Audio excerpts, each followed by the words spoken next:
안녕하세요. 책 읽는 보라입니다.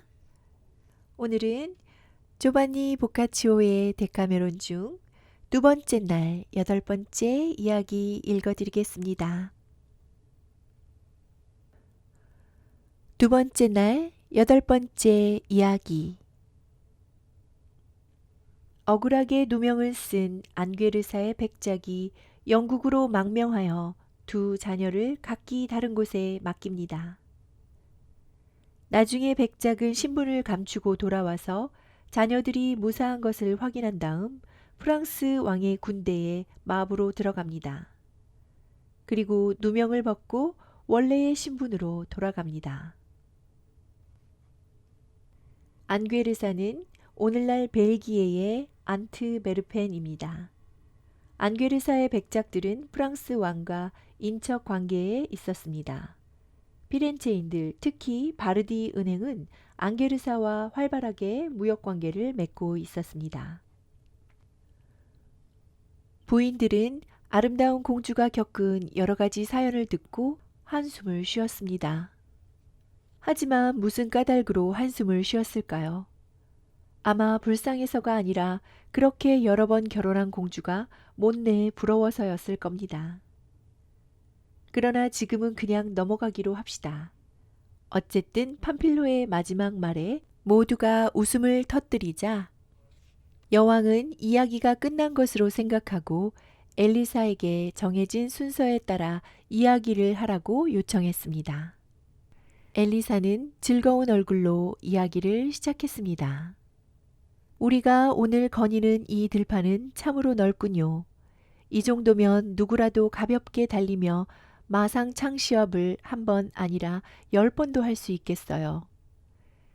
그러니 이런 곳에서 우리가 기이한 역경 이야기들을 자꾸 만들어낸 겁니다. 저도 한없이 솟아나는 그런 일들 중 한 가지를 이야기하려고 합니다. 로마 제국이 프랑스에서 독일로 옮겨가고부터 한 나라와 다른 나라 사이에는 도를 넘는 엄청난 적이가 생겨났고 전쟁이 끊이지 않았어요.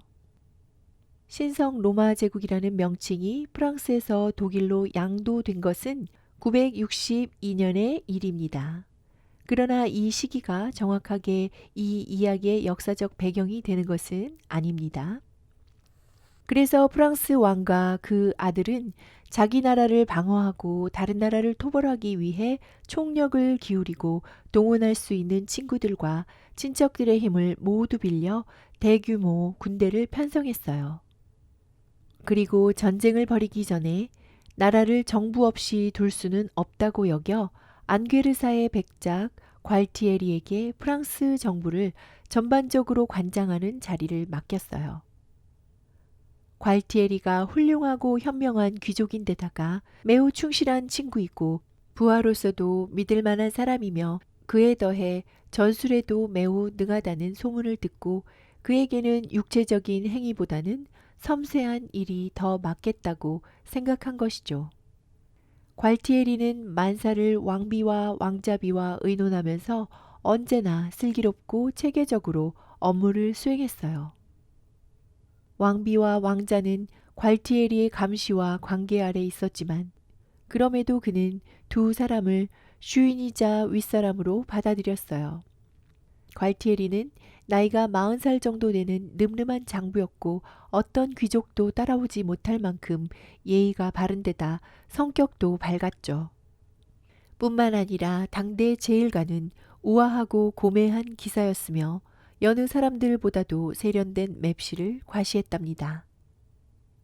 그런데 프랑스 왕과 왕자가 전쟁에 나가 있는 동안 괄티에리 부인이 죽고 그에게는 부인과의 사이에서 낳은 사내아이와 계집아이 둘만 남았어요. 그러던 중 괄티에리가 앞서 말한 왕비와 왕자비의 궁정을 드나들며 나라의 대소사에 관해 논의하는 일이 잦아지면서 왕자비의 눈길이 자꾸만 괄티에리에게 멈추게 되었답니다. 왕자비는 그의 인물됨과 행동거지를 보며 마음에 심한 동요를 느꼈고 드디어 남몰래 그에 대해 뜨거운 사랑을 불태우게 되었네요. 왕자비는 스스로 젊고 싱싱하다고 느꼈고 괄티에리도 아내가 없는 판이니 틀림없이 자기 욕망을 쉽게 이룰 수 있으리라 생각했어요.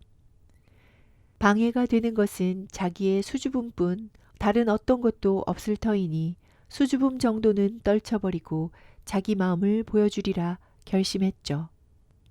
그래서 어느 날 자기 혼자 있을 때 지금이 좋은 기회라고 여기고 달리 할 얘기가 있다며 백작에게 사람을 보냈어요. 왕자비가 그런 뜻을 품은 것을 전혀 몰랐던 백작은 부름을 받자 즉시 달려갔어요. 그리고 그녀가 권하는 대로 단둘이서 어느 방의 긴 의자에 앉았죠. 백작은 오늘 자기를 두어 번이나 부른 이유를 물었으나 왕자비는 아무 말도 하지 못했어요. 그러다 마침내 얼굴이 빨갛게 달아오르고 금방이라도 울음을 터뜨릴 듯이 몸을 떨면서도 사랑을 누르지 못하고 더듬더듬 말을 꺼냈어요. 정말 친절하고 자상하신 친구 같은 백장님. 백장님은 총명하신 분이니 저마다 이유는 달라도 남자든 여자든 사람이 얼마나 연약한지 잘 아실 겁니다. 그러니 공정한 재판이라면 마땅히 같은 죄라도 사람마다 각기 다른 자질을 무시하고 똑같은 벌을 줘서는 안 된다고 생각해요. 사는 데 필요한 것들을 구하기 위해 고생을 해야 하는 가난한 남녀가 사랑에 휘둘려서 사랑을 쫓아다니는 것이 돈이 있고 여유가 있으며 갖고 싶은 것은 무엇이든 부족함 없이 가질 수 있는 한 여자가 그러는 것보다 비난을 받을 일이 아니라고 누가 말할 수 있을까요? 그럴 수 있는 사람은 아무도 없다고 생각해요. 따라서 돈과 여유를 지닌 사람이 어쩌다 사랑에 빠지는 것에 대해서도 최대한의 관용을 베풀어야 한다고 믿어요. 하물며 사랑에 빠지게 만든 상대가 총명하고 훌륭한 분이라면 더욱 그렇겠죠. 제가 생각하기에 저는 그 두 가지를 다 가졌고 그뿐만 아니라 저를 사랑으로 이끌 만한 점들이 더 있어요. 저는 아직 젊고 남편은 멀리 떨어져 있으니까요. 따라서 저는 지금의 제 상황이 불타는 이 사랑을 당신에게 이렇게 내보이기에 적합하다고 생각해요. 현명하신 분이니 마땅히 그렇게 판단하고 결론을 내리시겠지만 제가 백장님께 요청하는 것에 대해 조언과 도움을 주시기 바랍니다. 실은 남편이 멀리 떨어져 있어서 육체의 자극에도 사랑의 힘에도 저항할 수가 없어요. 그 강력한 힘에는 연약한 여자들뿐 아니라 강건한 남자들도 수없이 굴복했고 언제나 굴복하고 있죠. 백장님도 아시듯 저는 여유가 있고 편안한 생활을 하다 보니 사랑의 기쁨에 복종하고 사랑에 빠져 헤어나지 못하고 있답니다. 이런 것이 세상에 알려지면 명예롭지 못하다는 소리를 들을 겁니다. 하지만 숨길 수만 있다면 부정한 여자는 되지 않겠죠. 더욱이 사랑의 신께서 저에게 지극한 친절을 베푸셔서 사랑하는 사람을 선택하는데 적절한 눈을 빼앗지 않으셨을 뿐 아니라 오히려 큰 힘을 빌려주셨네요. 바로 당신을 저와 같은 상태에 있는 여자에게 사랑을 받을 만한 분으로 보여주신 거랍니다. 제 눈이 저를 속이지 않는다면 백장님은 온 프랑스를 다 뒤져서도 찾아낼 수 없을 만큼 가장 고매하고 매력적이며 현명하신 기사님이세요. 지금 저는 남편이 없는 것과 마찬가지 몸이고 백장님도 부인이 없으시죠.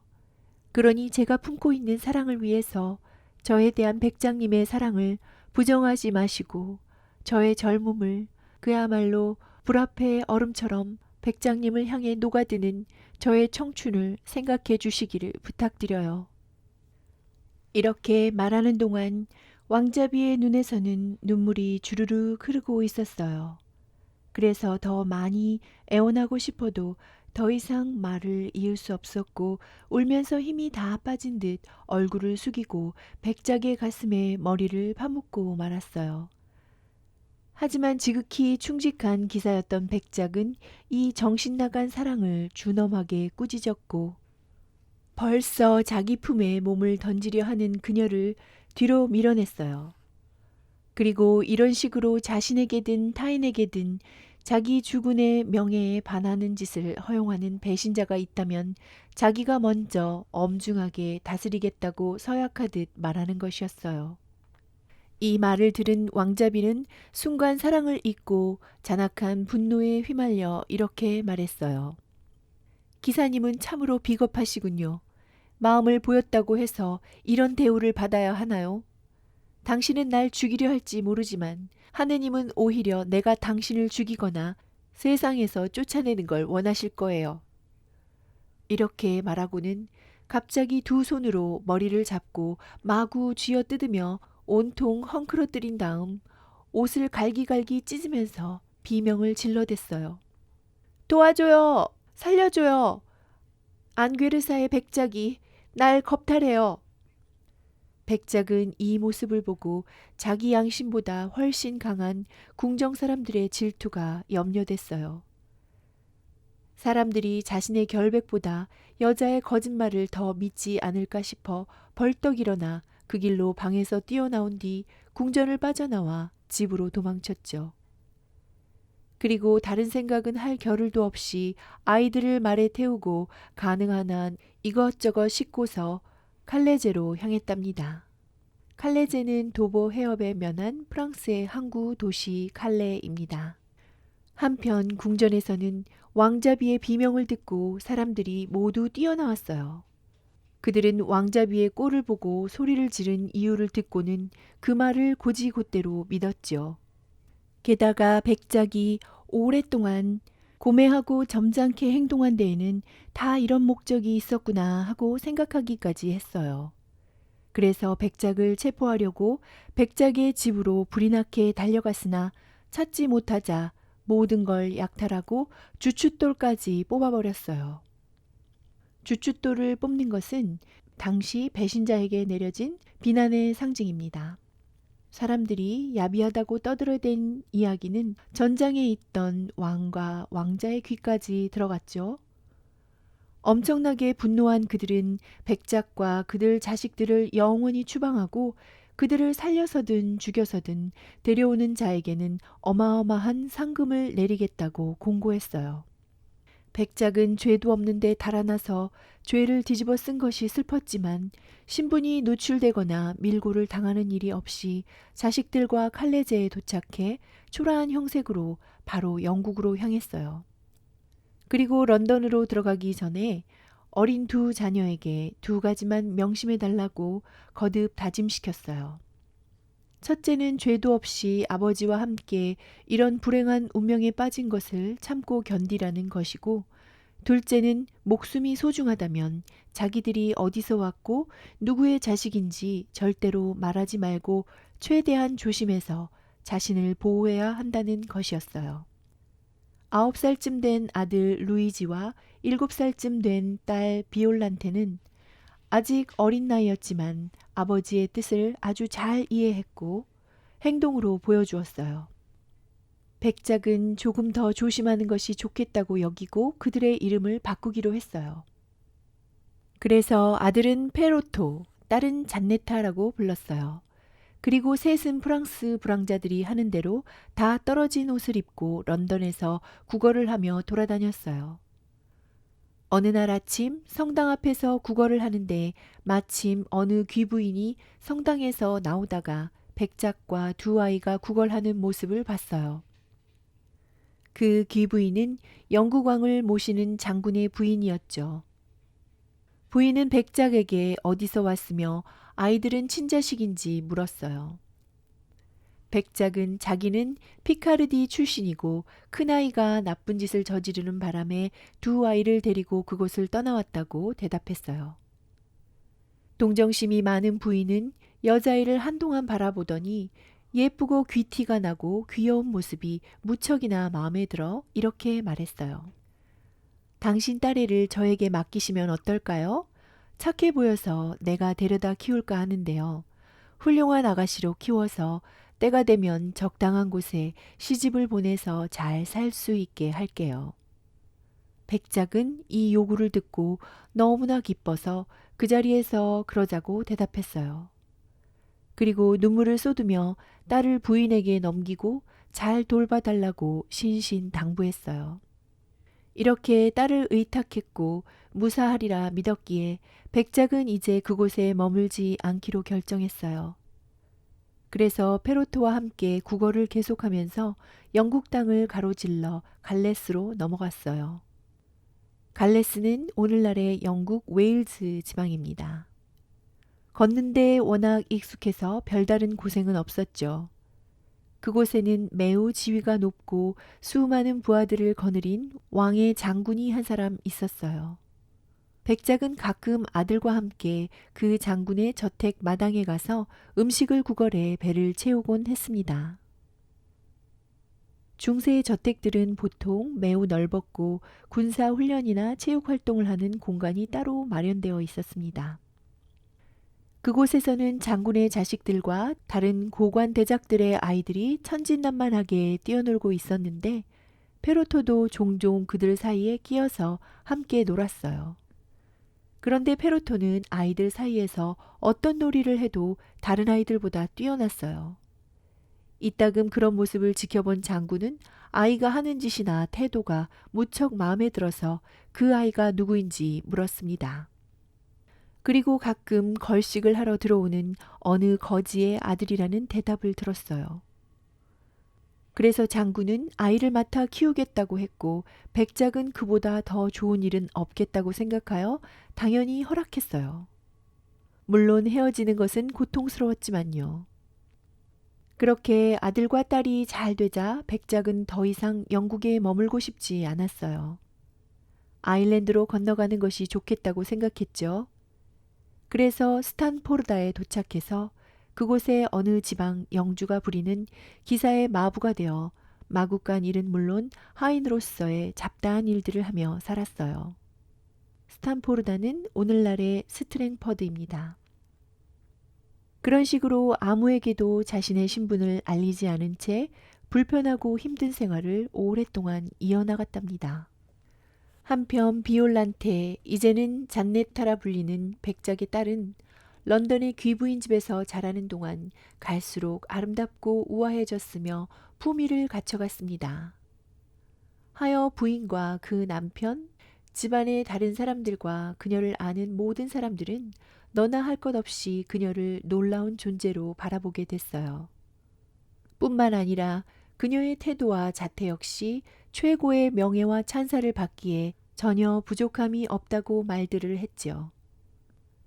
잔네타를 맡은 귀부인은 아이 아버지에게 들은 것 말고는 그녀의 출신에 대해 아는 것이 없었지만 대략 어느 정도의 신분을 부여하고 그에 따라 명예롭게 혼인을 시켜야겠다고 마음을 먹고 있었어요. 하지만 모든 세상사를 공정하게 주관하시는 하느님께서는 이 고귀한 여자가 아무 잘못도 없이 벌을 강요당하고 있음을 아시고 다른 길을 마련해 주셨어요. 따라서 우리는 그 후 그녀에게 일어난 일이 훌륭한 처녀가 천한 남자의 손에 들어가지 않도록 그녀의 행복을 위해 허락하신 일이었음을 믿어야 합니다. 잔네타를 맡아 키우던 귀부인은 남편과의 사이에 외동아들을 두었어요. 부모는 아들을 지극히도 사랑했는데 이는 자식이라서만이 아니라 품행이나 성격이 훌륭한 탓도 있었어요. 다른 청년들보다 태도도 반듯하고 훌륭했으며 사내 아이로서도 뛰어난 면을 보였던 것이죠. 아마 잔네타보다 6살쯤 위였을 이 청년은 잔네타의 아름답고 우아한 모습을 보고 세상에 다른 여자는 존재하지 않는다는 듯 그녀에게 흠뻑 빠지고 말았답니다. 그런데 그는 잔네타가 틀림없이 신분이 낮을 거라 생각해서 아버지와 어머니에게 그녀를 아내로 삼게 해달라는 말을 감히 꺼내지 못했어요. 또 그런 천한 사랑을 했다고 꾸중을 듣는 것이 두려워 자신의 사랑을 가능한 감추고 있었죠. 사랑을 드러냈다면 오히려 괴로움이 훨씬 덜했을 텐데 말이에요. 이 일로 너무나 괴로워한 나머지 청년은 병에 걸리고 말았어요. 그것도 심하게요. 그를 치료하기 위해 온갖 의사들이 몰려와 이리저리 살펴보고 진찰을 했지만 왜 그런 병에 걸렸는지 전혀 알아내지 못하고 모두가 절망적이라는 소견만 내놨어요. 아버지와 어머니는 더 이상 그럴 수 없을 정도로 괴로워하고 슬퍼했죠. 부모는 애원하다시피 하며 병의 원인을 몇 번이고 물어봤지만 청년은 한숨만 쉬며 대답을 하지 않았고 계속 쇠약해져 가기만 했어요. 그러던 어느 날 나이는 젊지만 의학 지식이 매우 깊은 어느 의사가 청년의 앞에 앉아 진맥을 하는데 어머니를 도와 열심히 간호하던 잔네타가 어떤 이유에선지 청년이 누워있는 방에 들어왔어요.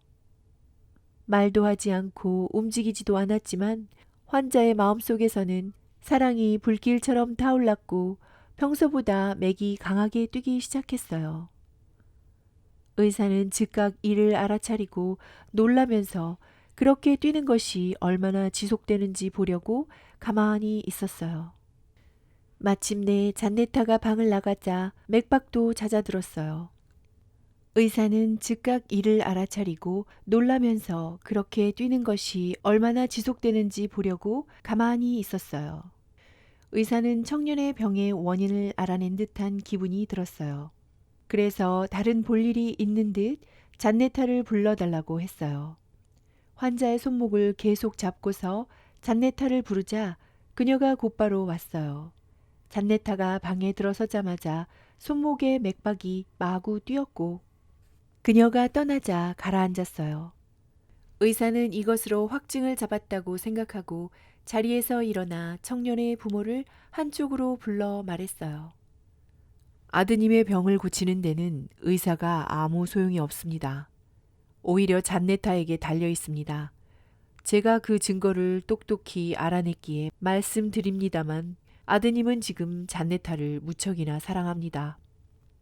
잔네타는 그걸 모르고 있지만 말입니다. 아드님의 목숨이 소중하다면 이제 어떻게 하셔야 하는지 잘 아실 겁니다.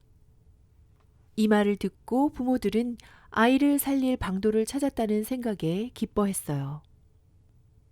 물론 그러자면 잔네타와의 결혼을 시켜야 하는데 잔네타의 신분이 낮다 보니 그렇게까지 할 생각은 들지 않았어요.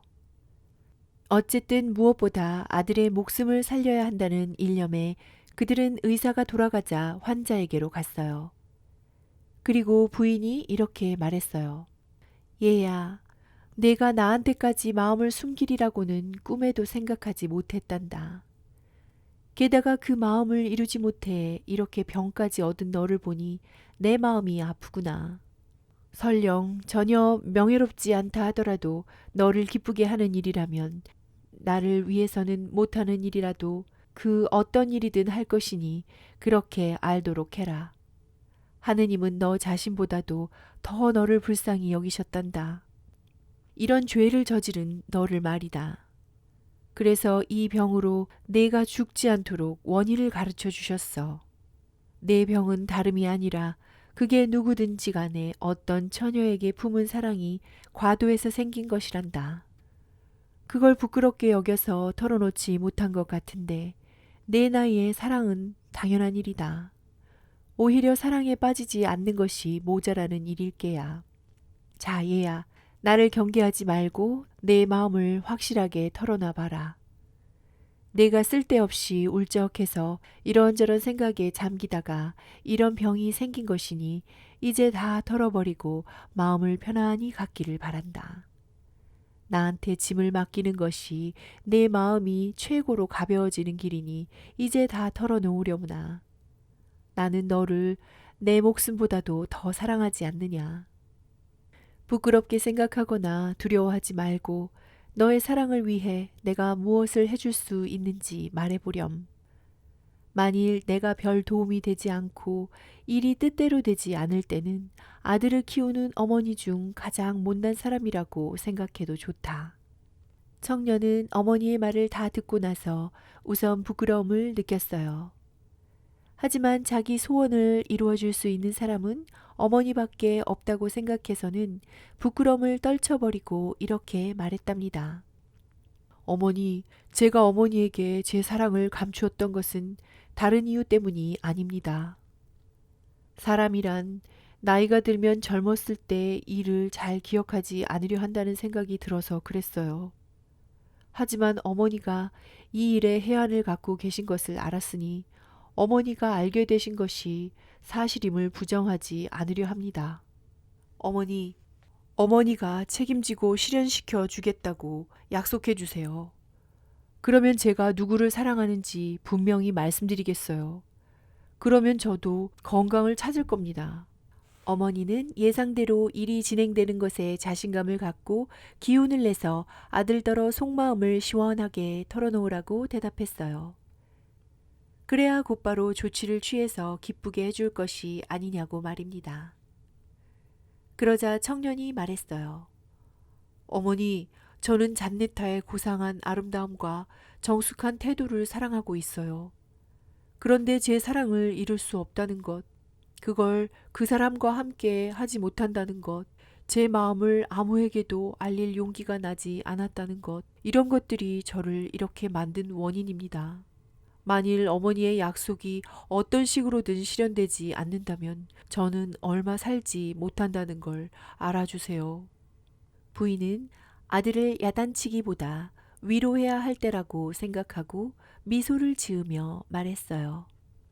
아이고 얘야, 이만큼만 해도 병이 다 나은 게로구나. 힘을 내라. 나한테 맡기려무나 다 잘 될 거야. 청년은 희망에 부풀어 병이 삽시간에 완전히 나아지는 징조를 보였어요. 부인은 매우 기뻐하면서 어떻게 하면 약속을 지킬 수 있는지 시도를 해보기로 했어요. 그래서 어느 날 잔네타를 불러 농담을 하듯이 마음에 드는 사람이 있는지 아주 상냥하게 물었어요. 잔네타는 얼굴이 온통 새빨개져서 대답했어요.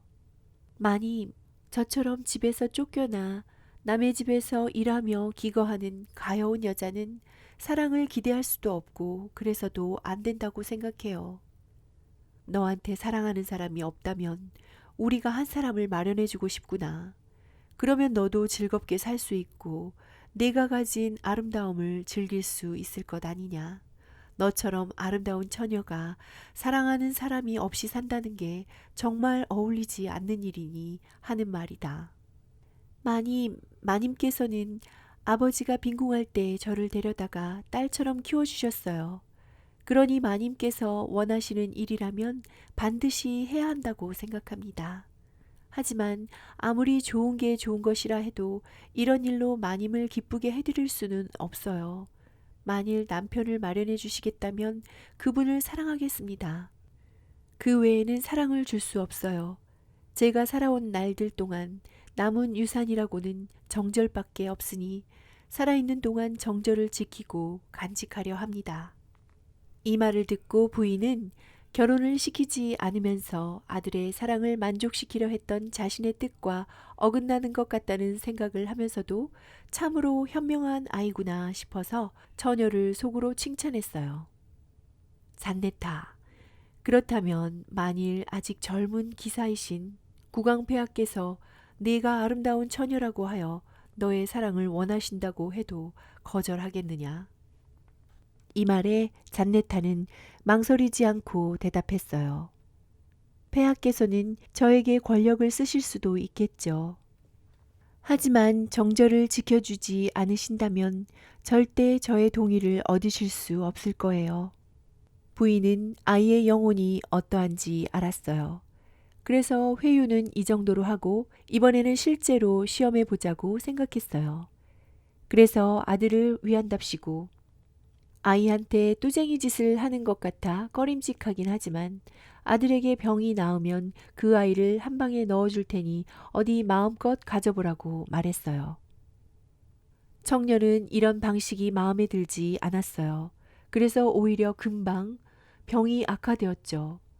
부인은 이 모습을 보고서 잔네타에게 자기 의도를 모두 밝혔지만 잔네타를 설득할 수는 없었어요. 그래서 부인은 남편에게 자기가 해왔던 일들을 설명했죠. 그들로 봐서는 참 큰일이지만 살아있는 아들을 혼인도 못 시키고 죽이느니 어울리지 않는 아내라도 얻게 하는 편이 더 낫다고 생각하여 잔네타와 결혼을 시키기로 합의하고 결정했답니다. 여러 번 심사숙고한 끝에 그렇게 했던 거예요. 이에 대해 잔네타는 매우 기뻐하면서 자기를 버리지 않으신 하느님께 헌신하는 마음으로 감사를 드렸죠. 그러나 그렇게 된 후에도 자기가 피카르디 여자라는 것 외에는 아무 말도 하지 않았어요. 청년은 병이 나 누구보다도 행복한 결혼식을 올렸고 잔네타와 행복한 생활을 시작했습니다. 한편 웨일즈에서 영국 왕의 장군에게 맡겨진 페로토는 주인 덕분에 잔네타와 비슷하게 자라 영국에서는 겨룰자가 없을 만큼 아주 늠름한 사람이 되었답니다. 마상창 시합에서나 검술에서나 다른 어떤 무기를 다루는 무예에서도 그 나라에서 페로토를 능가할 사람은 없었죠. 그래서 그는 피카르디 출신 페로토라고 불리며 널리 알려지고 유명해졌어요. 하느님은 누이 동생을 버리지 않으신 것처럼 그도 버리지 않으셨답니다. 마침 그 지방에 끔찍한 전염병이 돌아 주민의 반이 저 세상으로 갔고 남은 사람들도 대부분 겁에 질려 다른 지방으로 달아나는 바람에 그곳은 폐허가 되다시피 했어요. 그렇게 전염병이 도는 바람에 그의 주인인 장군과 부인, 아들 그리고 그 밖에 장군의 형제와 친척들도 다 죽고 그 뒤로 나이가 찬 딸과 몇몇 하인들과 페로토만 남게 되었습니다. 전염병이 웬만큼 잦아들자 다른 살아남은 소수의 주변 사람들이 권하는 대로 용감하고 훌륭한 청년인 페로토를 남편으로 맞이했어요. 그래서 그녀가 물려받은 전 재산을 페로토가 관리하게 됐죠. 그 후 얼마 지나지 않아 장군이 죽었다는 소식을 들은 영국 왕은 이미 피카르디 출신 페로토의 진가를 알고 있었기 때문에 죽은 사람을 대신해서 그를 장군으로 임명했어요. 이처럼 간단하게 말씀드렸습니다만 이것이 안게르사 백작이 남에게 맡긴 순진한 두 아이가 겪은 일들이랍니다. 안게르사 백작이 파리에서 도망친 지 벌써 18년이 흘렀습니다. 그동안 백작은 아일랜드에 살면서 수많은 일을 겪었고 비참한 생활을 해야 했죠. 이제 늙어가는 자신을 생각하니 할 수만 있다면 아이들이 어떻게 지내는지 소식이라도 듣고 싶었어요. 백작은 옛날에 비해 모습이 완전히 변했고 오랜 노동으로 인해 젊어서 편하게 지내던 시절에 비해 그 누구보다 강해진 자신을 느꼈어요. 백작은 오랫동안 함께했던 사람을 떠나 초라하고 꾀재재한 모습으로 영국으로 건너가 페로토와 헤어졌던 장소로 갔습니다. 이곳에서 영국은 정확하게 웨일즈를 가리킵니다. 보카치오는 웨일즈나 스코틀랜드, 북아일랜드를 구분 없이 영국으로 생각했던 것 같습니다. 가보니 아들은 장군으로서 그 지역의 영주가 되어 있었고 건강하고 다부지고 늠름한 사람으로 자라 있었어요. 백작은 그 모습을 보고 대단히 기뻤지만 잔네타의 일을 알기까지는 자신의 정체를 알리고 싶지 않았어요. 그래서 런던에 닿을 때까지 쉬지 않고 길을 재촉했죠. 런던에 도착해서 딸을 맡아준 부인과 딸의 상태에 대해 조심스럽게 알아보고는 잔네타가 그의 아들의 아내가 되었다는 걸 알았어요. 백작은 매우 기뻤답니다. 자식들이 살아있고 또 훌륭한 신분이 된 것을 보니 지난날 자기가 한 고생이 아무것도 아니라고 생각됐어요. 그리고 딸을 볼 수 있을까 하는 생각에 거지처럼 차리고는 딸의 집 근처를 배회하기 시작했어요. 그러던 어느 날 자케토 라미엔스가 잔네타의 남편 이름이 그랬죠. 백작을 보고 그 처량한 늙은 모습을 동정하여 하인 중 하나에게 그를 집 안으로 들여서 먹을 것을 주라고 지시했어요. 하인은 즉시 그렇게 했습니다. 잔네타는 자케토와의 사이에서 벌써 자녀를 열어두고 있었어요. 그중 마지는 18살이 넘지 않았고요. 아이들은 모두 보기 드물게 귀엽고 의젓했죠. 아이들은 백작이 식사하는 걸 보더니 그 주변에 몰려서서 장난을 치며 즐거워했답니다. 어떤 은밀한 힘에 이끌려 백작을 저희 할아버지로 느꼈단 모양이에요. 백작은 그 애들이 자신의 손자들이란 걸 알고 사랑을 보이며 쓰다듬어 주었죠. 그래서 아이들은 가정교사가 아무리 불러도 백작 곁을 떠나려 들지 않았어요. 이런 얘기를 듣고서 잔네타가 방에서 나와 백작이 있는 곳으로 갔어요. 그리고 선생님이 시키는 대로 하지 않으면 때려주겠다고 엄하게 타일렀죠. 아이들은 울먹거리며 선생님보다 자기들을 더 사랑해주는 이 자애로운 할아버지 곁에 있고 싶다고 말하는 것이었어요. 이 말을 듣고 잔네타와 백작은 소리를 내어 웃었죠. 백작은 일어나서 아버지라는 기색을 전혀 비치지 않은 채로 딸에게 귀부인을 대하는 태도로 공손하게 인사를 했어요. 속으로는 말로 형언할 수 없는 기쁨을 느끼면서 말이죠. 그러나 그때도 그 후에도 딸은 아버지를 전혀 알아보지 못했답니다. 너무나 늙고 백발이 된 데다 수염은 덥수룩하고 마르고 까무잡잡했으니 백작과는 영 다른 종류의 사람처럼 보였고 옛날 그 모습과도 너무나 달라져 있었기 때문이죠. 아이들은 백작에게서 떨어지지 않으려 했고 억지로 때려 놓으려니 울음을 터뜨렸어요. 그래서 잔네타는 가정교사에게 그대로 두라고 말했죠. 얼마간 아이들이 그렇게 백작과 함께 있는 사이에 자케토의 아버지가 돌아와서 가정교사에게서 전후 사정을 들었어요. 그는 원래 잔네타를 못마땅하게 여기고 있던 터라 이렇게 말했습니다. 하늘이 내리신 것이니 그 천한 본성을 그냥 내버려 두시게. 다 태어난 대로 나타나는 법 아니겠소. 어미가 불황자 출신이니 애들도 그런 거야.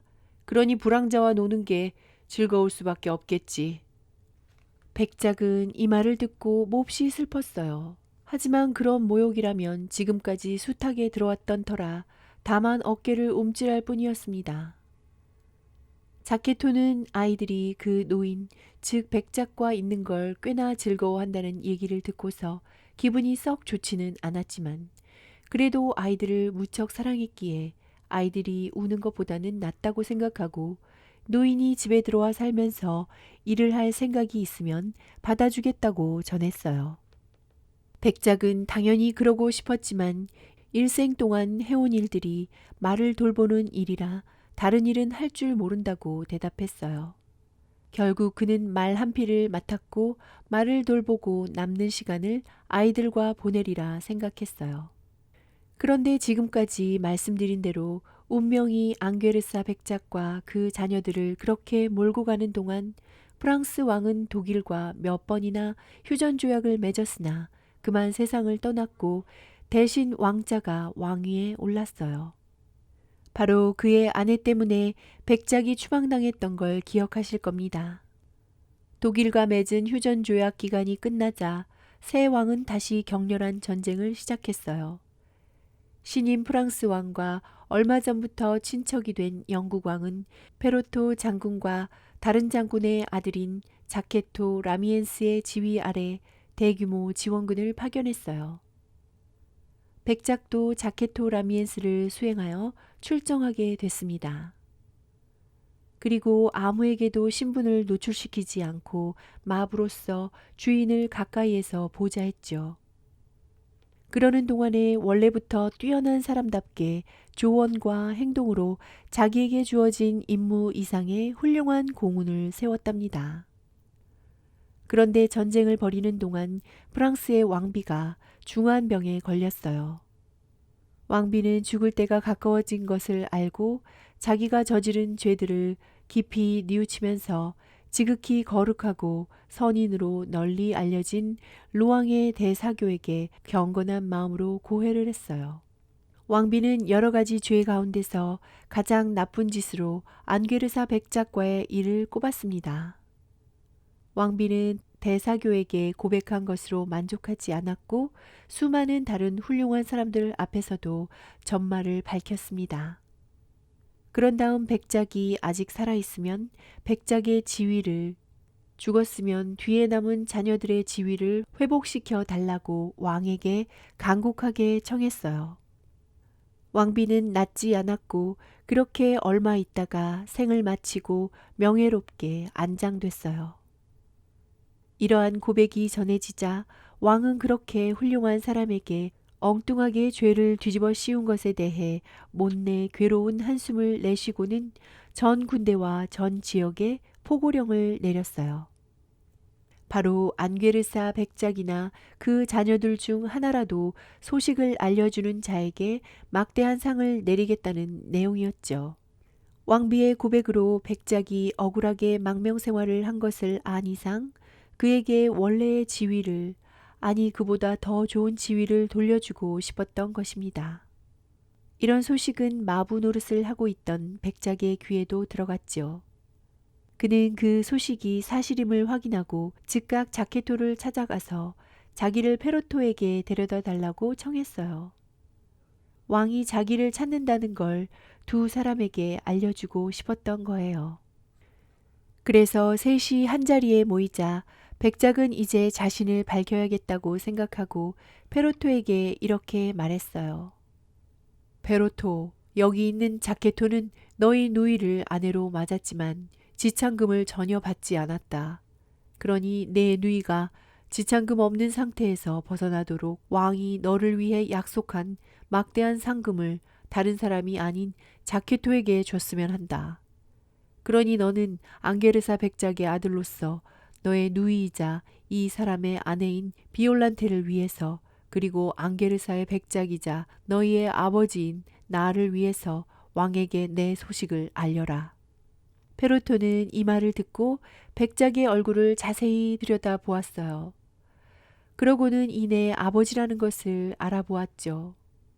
그는 울면서 아버지 발밑에 몸을 던지고 아버지를 껴안으면서 말했어요.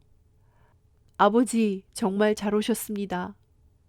자케토는 먼저 백작의 말을 듣고 다음으로는 페로토가 취하는 행동을 보고서 한동안 놀랍기도 하고 너무나 기쁘기도 해서 어쩔 줄 몰랐어요. 하지만 그의 말을 믿고 마부로 부리는 동안 백작에게 여러 가지 모욕적인 말들을 한 것이 부끄러워서 눈물을 흘리며 그 발 아래 엎드려 그동안의 지나친 행동에 대해 겸손하게 용서를 구했어요. 백작은 그를 일으켜 앉히고 참으로 관대하게 용서해 줬습니다. 이렇게 셋은 서로가 겪은 여러 일들을 얘기하면서 함께 많은 눈물을 흘리기도 하고 또 많이 웃기도 했지요. 페로토와 자케토는 백작이 옷을 갈아입기를 바랐지만 백작은 도무지 말을 듣지 않았어요. 대신 자케토가 우선 왕이 약속한 상금을 받고 나면 이대로 마부의 옷을 입고서 왕 앞으로 나아가 왕을 더 부끄럽게 만들고자 하는 것이었습니다. 자케토는 백작과 페로토를 데리고 왕 앞으로 나아가 포고하신 대로 상금을 주신다면 백작과 그 자녀들을 데려오겠다고 말했어요. 왕은 그 자리에서 바로 자케토 앞에 눈이 휘둥그레질 만큼 막대한 상금을 가져오게 했어요. 그리고 백작과 자식들을 데려오면 약속한 대로 이 상금을 주겠다고 다짐했어요. 그러자 자케토는 뒤를 돌아보고 마부 차림의 백작과 페로토를 앞으로 나오게 한 뒤 이렇게 말했죠.